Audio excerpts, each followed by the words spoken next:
pilgrims undertake a circumambulation parikrama of Mount Kailash, which is believed to bring spiritual merit and purify sins. Despite its significance, the summit of Kailash has never been climbed as it is deemed too sacred.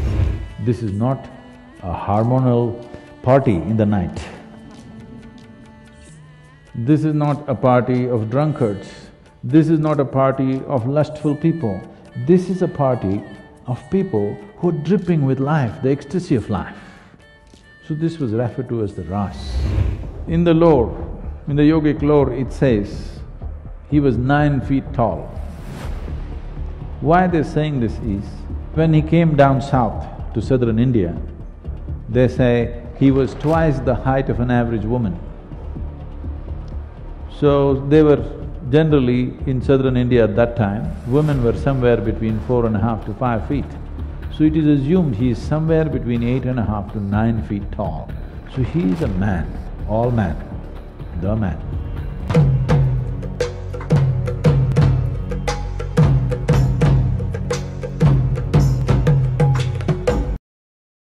There are too many misconceptions about Krishna.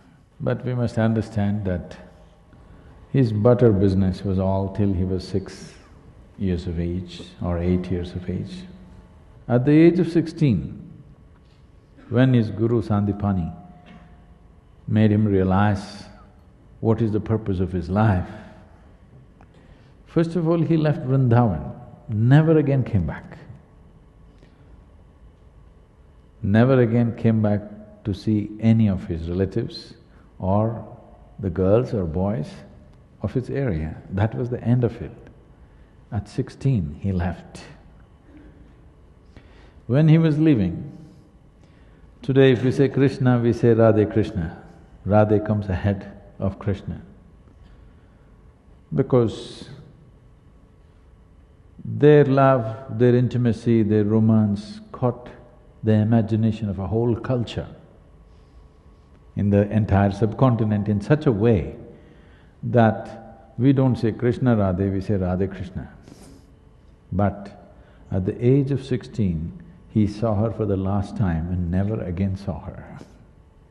And at the age of 16, when he was leaving, he said, I played this flute for you. Now I'm going and not coming back.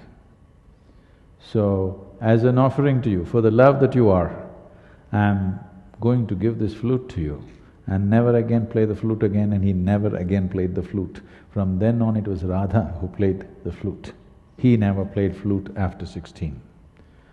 From 16 to 21, he lived as a brahmachari, he took sannyas, lived as a brahmachari, went through severe sadhana. After that, his entire life was committed to marry political life, political process and the spiritual process. These things are never spoken of.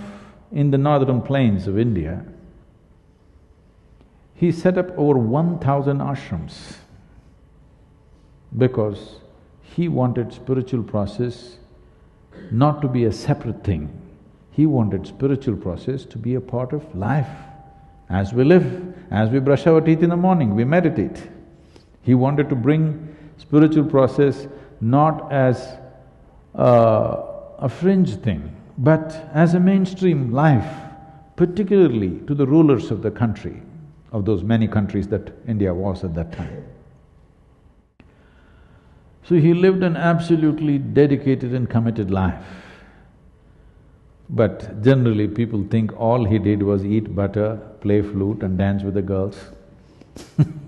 No, that's not what his life was. But that was also an important aspect. There's a very beautiful story. Today being Krishna Janmashtami, I think I should tell you this story. Krishna was known for his ras. The word ras literally means juice.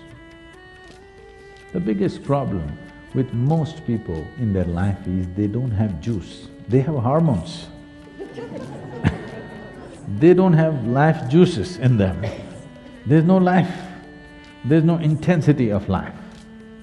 So ras means the juice of life, not of the body, but of life. Because body's juices will vary, it'll fluctuate from time to time. but he is talking about the juice of life. So the dance that happened in the full moon night was referred to as Ras, because this dripped of life. This is not a hormonal party in the night. This is not a party of drunkards. This is not a party of lustful people. This is a party of people who are dripping with life, the ecstasy of life. So this was referred to as the Ras. The repetition of this Ras spread. People who participated or who witnessed, they spoke about it and it started spreading. Shiva, who was in the Himalayan region, heard about this, that something fantastic is happening on the banks of Yamuna. So he wants to see, because he is not the Ras kind, he is Tandav. He closes his eyes, he doesn't know who is around him. Because when he dances, nobody is around him, no man, no woman. They cannot be. That's how he dances. So when he heard about this new kind of dance, which is dripping with ecstasy, he wanted to see. He came to the banks of Yamuna and he wanted to cross the river. The boatman who was there looked at him, because Shiva is man-man. Probably, not probably, Shiva is the most athletic god on the planet.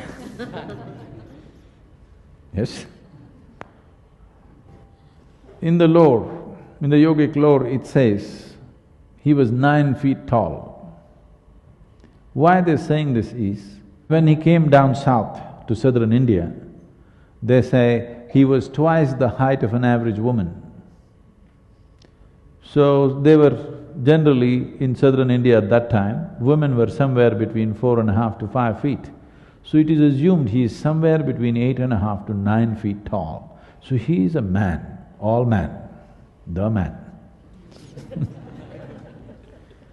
So the boatman looked at him and said, "You are too much of a man. You can't go to Ras like this. There is only one Purusha, one man. Krishna is the only man.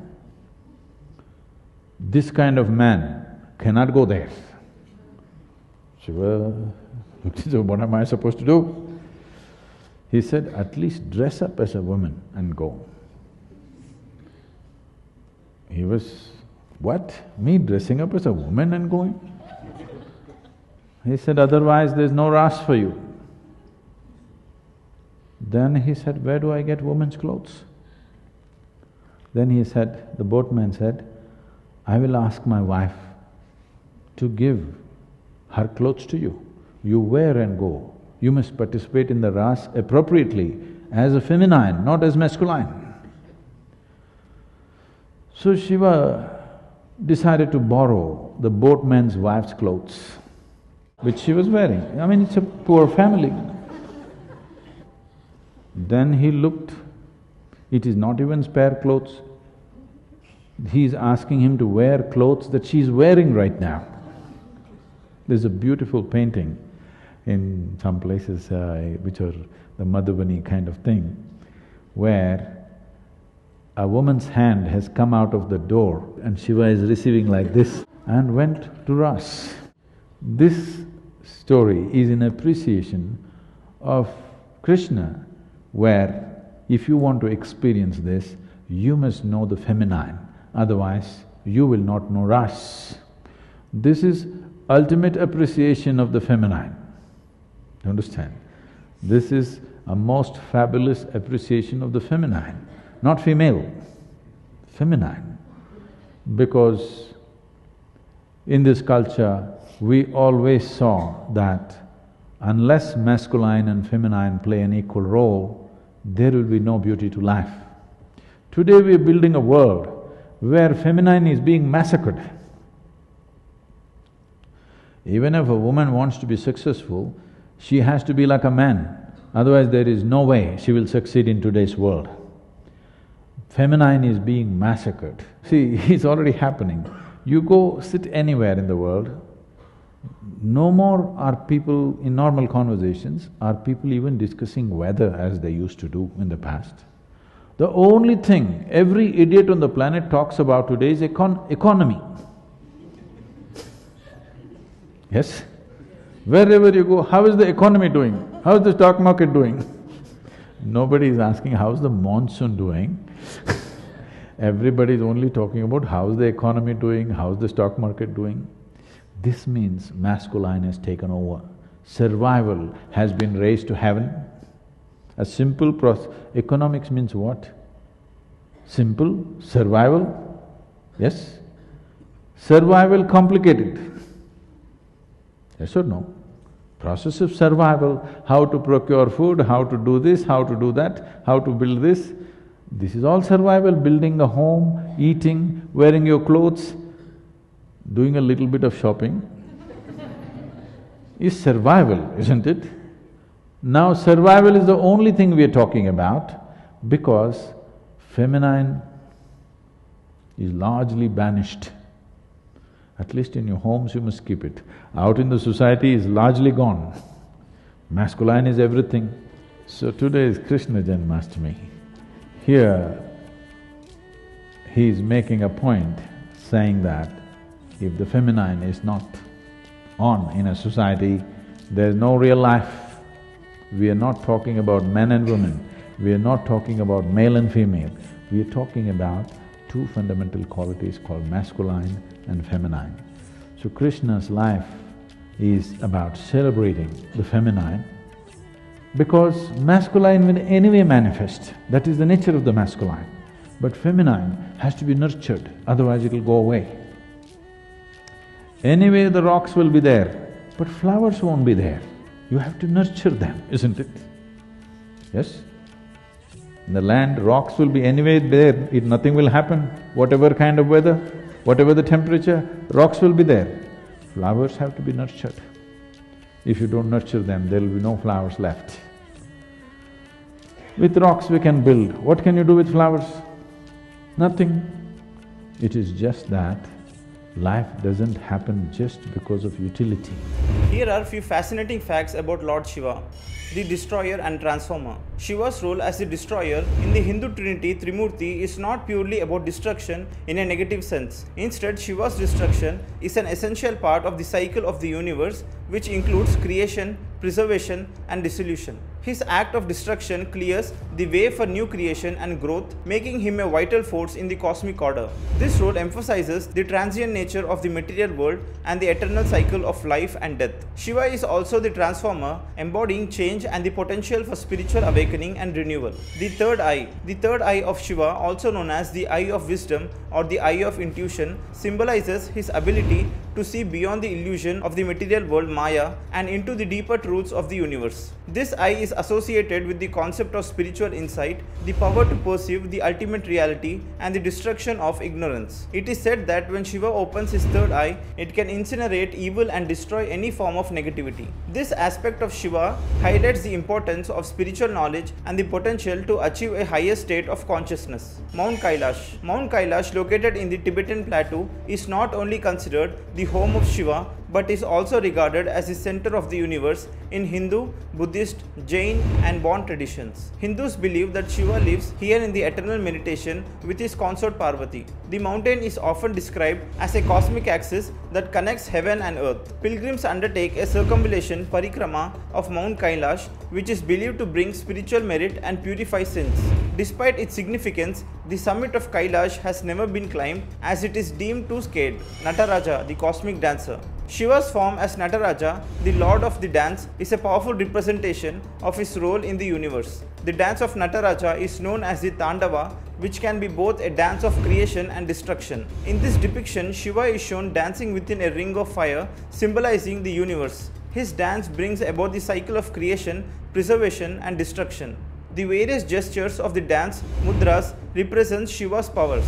The Nataraja form encapsulates the dynamic flow of the universe, the balance of life and death, and the ultimate liberation, moksha. Ashes and the crescent moon. Shiva's unique appearance is filled with deep symbolic meaning. The ashes covering his body signify his transcendence over physical existence and worldly attachments. This represents the idea that life is temporary and that spiritual knowledge is the true reality. The crescent moon in Shiva's hair symbolizes time as well as his connection with the natural cycles of the universe. The crescent moon also signifies Shiva's control over time and his eternal nature, transcending the limitations of time and space. Additionally, the crescent moon is associated with the waxing and waning cycles, signifying rejuvenation and the continuous renewal of energy. Shiva's multifaceted nature, his deep symbolism, and his significance in various spiritual practices make him one of the most complex and revered deities in Hindu culture.